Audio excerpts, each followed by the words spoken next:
G'day guys, JB here, coming at you with a brand spanking new video to mark the return of play in the bubble in Orlando to finish off the 2019-2020 season.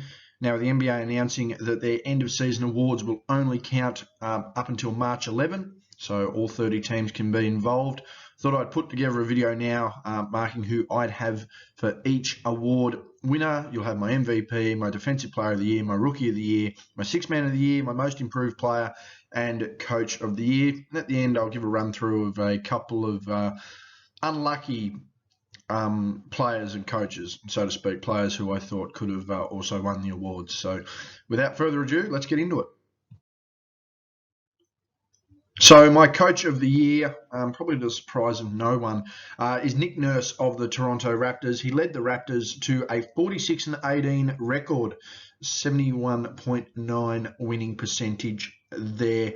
And just a few key factors as to why I think Nurse is the Coach of the Year. He led the Raptors to the second seed and an improved winning percentage compared to their championship run of 2018-2019. And many people are going to, say, oh, well, they didn't, they only lost Kawhi and they only lost Danny Green. It's like, well, yeah, that's fair enough too. But, he did it after losing, finals MVP Kawhi Leonard and a valuable playoff performer in Danny Green. Kawhi's gone to the Clippers and he's helped them to a top 3, top 4 seed in the West. They were an 8th seed last year. Danny Green has been a pivotal shooter throughout the season and been a factor as to why the Lakers are now the number 1 seed in the West. And a big factor also for Nick Nurse. And many people are going to say, well, he kept most of his core together. Well, that's true. But his 5 leading scorers in Siakam, Lowry, Van Vliet, Powell, and Ibaka each played no more than 53 games out of the 60 plus that were played so far. He never had a consistent core lineup.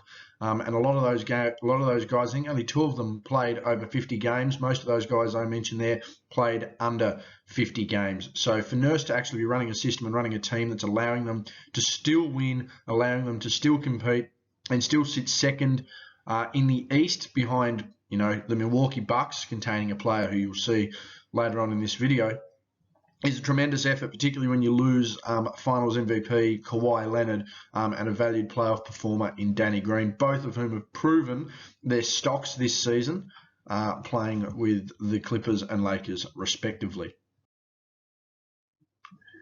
My Sixth Man of the Year is Lou Williams of the Los Angeles Clippers. He's averaged 18.7 points, 3.1 rebounds, 5.7 assists, 0.7 steals and 0.2 blocks, and under 3 turnovers there. 41.6 from the field, 36.3 from deep, and 86.3 from the stripe. Big thing that helps Lou here is he is a legitimate third scoring option on a serious championship contender. Most people are looking at the Clippers or the Lakers to come out of the West, and he has been a key contributor to the Clippers on the offensive end.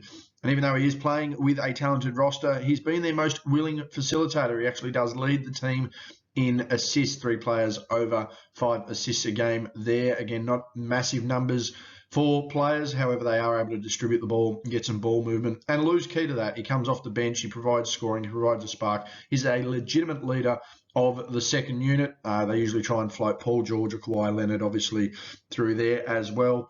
And he's got a capable team and a capable bench around him. But to me, he really stands up. He's able to, pretty much, he lacks a little bit defensively, but he's able to provide that scoring, that facilitating. They're a very deep squad defensively either way, so he's not necessarily needed to do that. And he is one of the 3 guys to have played 60 games on the team, and certainly their most valued player to have played 60 games for the team. So you could argue he is their most reliable player, and when you have arguably your most reliable player as far as turning up on game day, when you have him coming off the bench and you have him leading the team, then for me, you're clearly the 6th man of the year. Moving to most improved, there are a plethora of players that certainly could have won this award, but for me, Luka Doncic of the Dallas Mavericks is the most improved player in the league. And I don't really think there's too much of an argument. 28.7 points, 9.3 rebounds, 8.7 assists, a rounded 29, 9 and 9 season in his sophomore year. 1.1 steals, 0.2 blocks, 4.2 turnovers, pretty high when you consider the pace and usage rate today. That's almost becoming the norm, which is quite scary. 46.1 from the field is clearly up on that from last year. 31.8% from three and 75.2 from the stripe. He has literally improved in every area of his game besides turning the ball over more, blocking 0.1 less shots, and I think his his 3-point shooting, is down, I think 0.5% to 1% there. So every other facet of his game he's clearly improved upon, and that's been massive because he's turned Dallas from a fledgling team into a team that is a genuine top 4 seed contender in the West. And he did all of this with one of the most inconsistent teams around him in the league. Dallas, to me, isn't even a playoff team, despite the fact they have a Kristaps Porzingis, despite the fact that they have a Tim Hardaway Jr. I don't think that Dallas is a playoff team without him. They struggled to be a playoff team with him last year. Again, he was only a sophomore, the last season of Dirk Nowitzki, so to speak, as well. But, I mean, he's really made Dallas back into a considerable contender in the West. There's no doubt about that. I mean, they're pushing a team like Houston, although playing small ball, who contained 2 of the last 3 MVPs on their side, and he's pushing them for seeding, on his own, essentially. So it's good to see him, come out of Europe. He was a seasoned pro as far as a young person is concerned. He played 2 or 3 years pro in Europe before coming to the NBA, and it's clear that experience amongst having played amongst men has come to the forefront. Again, the guy's got a rounded 29, 9 and 9 average in his sophomore year. Points and stats and everything aren't, the be-all and end-all. However, when you turn a team, as I mentioned, from a fledgling team into a top 4 contender in the West with probably the most inconsistent roster around you, there's no doubt about it. You are the most improved player in the league. Rookie of the year, and should be everyone's rookie of the year, Ja Morant, the Memphis Grizzlies, 17.6 points, 3.5 rebounds, 6.9 assists, 0.9 steals, 0.3 blocks, 3.2 turnovers, and pretty good shooting as well, 49.1 from the field, 36.7 from deep, 77% from the stripe. Look for that to grow as his career continues. Pretty much injected as arguably the franchise leader at 19 with a roster many projected to be lottery bound. I believe I was one of those people. But he's turned Memphis into a genuine team pushing for the lower 7th and 8th seedings in the playoffs. And as I mentioned, this is a team we thought would be heading back to the draft lottery sooner rather than later.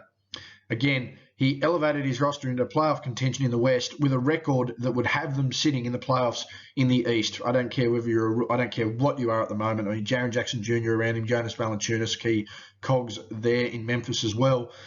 However, without him, I don't see them being much of a contender at all in either conference. And the simple fact is they'd be a 7th or 8th seed with him in the East. So to me, it's not even close. And he's easily been the most consistent rookie of his class while playing at an all-star level. Guys like Pascal have played well. Hashimura has played well. Zion Williamson has played well, albeit limited games. However, Morant's managed to play, a large chunk of the season. Again, playing to an all-star level and the leader of a young Memphis squad, or a Memphis squad that was, to me, lottery bound once again, but he's pushed them to the 7th, 8th seed in the West. They'd be there in the East. To me, no-brainer. Ja Morant, Rookie of the Year. Defensive Player of the Year, I don't even think it's close. People are arguing Giannis Antetokounmpo, but for me, Anthony Davis is clearly the Defensive Player of the Year playing for the Los Angeles Lakers. 26.7 points, 9.4 rebounds, over 7 of those defensive, 3.1 assists, 1.5 steals, 2.5 blocks on 2.5 turnovers a game. He shot 51.1 from the field, 33.3% from deep, 84.5 from the stripe.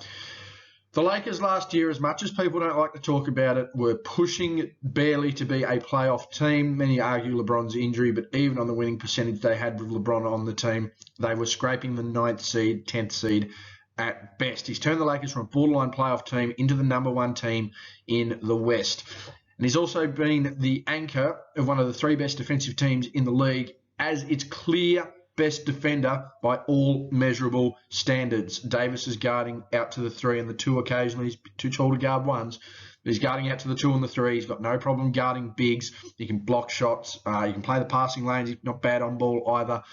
And he's a very good defender as well, a very good rebounder, I should say, as well, racking up over 7 defensive rebounds a game. And just for a bit of a league perspective here, he is the only player in the league to have averaged at least 1 steal and 2 blocks a game, having played 50 games. I'm pretty sure Jonathan Isaac of the Orlando Magic is the other player on that one as well. However, I think he's only played 27, 28 games, something like that. And to me, it's not even close. Anthony Davis has to be the defensive player of the year. Many people are going to argue Giannis, but I think they get that confused with the fact that Giannis is so heavy offensively and puts in effort defensively. It's a big difference between putting in effort defensively and being the defensive player of the year. And to me, it's not even close. I mean, there's a reason Anthony Davis is also in the MVP argument. You can look at his numbers. He backs it up on both ends. To me, he's clearly the defensive player of the year. He's turned a team that was a 9th, 10th seed. Again, go and look at the win-loss with LeBron there in that squad last year. They were a 9th, 10th seed team. Overhauled the roster, and he still managed to be, the leader of a team that's now the number 1 in the West and vying for that best record in the league. To me, defensive player of the year, Anthony Davis. And last but not least, I think everyone knew this was coming. Most valuable player in the league to me is Giannis Antetokounmpo of the Milwaukee Bucks. 29.6 points, 13.7 rebounds, 5.8 assists, 1 steal and 1 block a game, and 3.7 turnovers. 54.7 from the field, 30.6 from deep, and 63.3 from the stripe. Probably his biggest weakness in his game right now is his free throw shooting. Put it simply, he's the unquestioned best player on the team, on a team with the best record in the league. He's not playing, he's not playing to that level that everyone's hyping, everyone's hyping LeBron to be playing at a next level. Giannis is playing at that next level, and he's doing it on both ends of the floor, night in, night out. There's no doubt about it. As you'll see there, has improved his scoring, rebounding, and 3-point percentage from his last year's season in which he won the MVP. He's doing it in less minutes. Again, that should tell you about the pace of the game and how much things have picked up. But I'm pretty sure Giannis over the last 5 years has improved his scoring and rebounding each of his last 5 seasons. That's why he was an MIP. That's why he's been an MVP. That's why he's been All-NBA first team. To me, there's no doubt about it. Consistently taking steps to better himself and improving his team record along the way as well. He has led the team, and this is the very big point, he's led the team as an elite player on both ends of the floor without another all-star teammate. Chris Middleton didn't start kicking on until the latter half of December, early part of January. Was never going to make the all-star squad. At that point, I believe he's 0.1 percentage of making the 50, 40, 90 squad this year. Middleton, a consistent player. You've also got the Lopez brothers who are playing very well. You have your Eric Bledsoes who are also playing well. But Giannis clearly stands out above them. A rounded 30, 14, and 6. Is there anywhere else in this league or any other player in this league that if they had a rounded 30, 14, and 6, whilst being all defensive first team capabilities, that wouldn't be considered the MVP? I think that's a pretty quick answer, and the answer is no, they would be considered the MVP. Giannis, by far and away, is the most valuable player in the NBA right now. And I do ask this question: you take Giannis off the Bucks, and who replaces him in those roles? Who's their other 30-point per game scorer? Who's their 14 rebound a night guy? Okay, you might get the assist dished amongst other people, but that's not going to generate your rebounds and points. And as far as big men giving effort like that, Giannis is 7 foot, can legitimately play the 1 through 5 if he needs to. Some would argue shooting guard can't happen. He doesn't have the most reliable jump shot in the world. But you've got a guy who can legitimately play 4 of the 5 positions, can stretch to 5 if he needs to, puts in effort, to an all-NBA level on both ends. Elite scorer, elite rebounder, pretty good facilitator for a guy close to 7 foot. Shoots over 50% a clip, shoots over 30% from the field, off from deep. Shaquille O'Neal was putting up those numbers, and plenty of people never argued he wasn't the MVP of the league. It's just a point to be made. Giannis Antetokounmpo, the unquestioned MVP of the 2019-2020 season. And just quickly, some honourable mentions for guys who didn't quite make the cut on some awards. I had Nate McMillan as an honourable mention for my Coach of the Year. What he was able to do with an inconsistent lineup there in Indiana, still pushed them to a 4th and 5th seed in the East, and managed to turn players who were certainly on the scrap heap or weren't showing much progress into players who certainly now have market value, trade value, and certainly value to the team themselves. So Nate McMillan, my honourable mention for Coach of the Year of the Indiana Pacers. Pascal Siakam had another most improved season. Again, limited game time for him, only 53 games this year. But his improvement once again, having stepped up from being the second option on the championship team last year, where he had a tremendous game one. I believe personally won them game one of the 2019 finals. He's turned into a proven leader. There's no doubt about that. One of the preeminent small forwards in the league. Very much could have won it back-to-back seasons. If he does, I certainly won't be shocked. Dennis Schroeder of the Oklahoma City Thunder is a honourable mention for 6th man of the year, playing out there with Shai Gilgeous-Alexander and Chris Paul.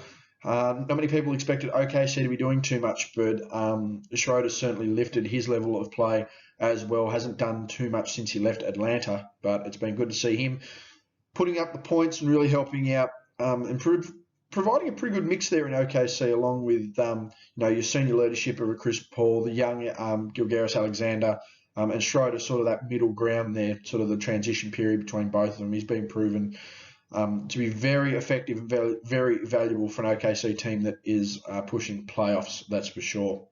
Another most improved honourable mention there, Bam Adebayo. He's been one of the highlights down there in South Beach, and one of the big reasons Miami have turned into, once again, a top 4 seed in the East. Duncan Robinson, Kendrick Nunn, I should say, Jimmy Butler, Bam Adebayo. These guys have been massive for the Heat, all of them stepping up on nights when others haven't, and on the nights they've gelled, they've looked like one of the best teams in the league. I do know Basketball Reference at points had Bam in their MVP conversation, quite for me. But nonetheless, he certainly has improved, and I think he's going to be pivotal to them winning any seeding games or playoff games moving forward this season, and certainly how much of a title contender they can be moving forward in the next few years. And 2 obvious ones here. Honourable mention for Rookie of the Year for Zion Williamson. I think if the guy played 50 games, there wouldn't even be an argument. It's going to be interesting to see just how much of his athleticism and his size can stay with him for any period in his career. But boy, if this guy keeps going, him and Ja Morant, they're going to be the decade-long debate as to who the better player is, no doubt about that. And I outlined his case for MVP and his Defensive Player of the Year slide with Anthony Davis would be my second option for MVP. Now, if Davis won it, I can understand it. He's turned a team that was barely making the playoffs in the West into an MVP, into a 1 seed as clearly its best player in all facets of the game, while anchoring the defensive end. So it'll be interesting to see what happens there.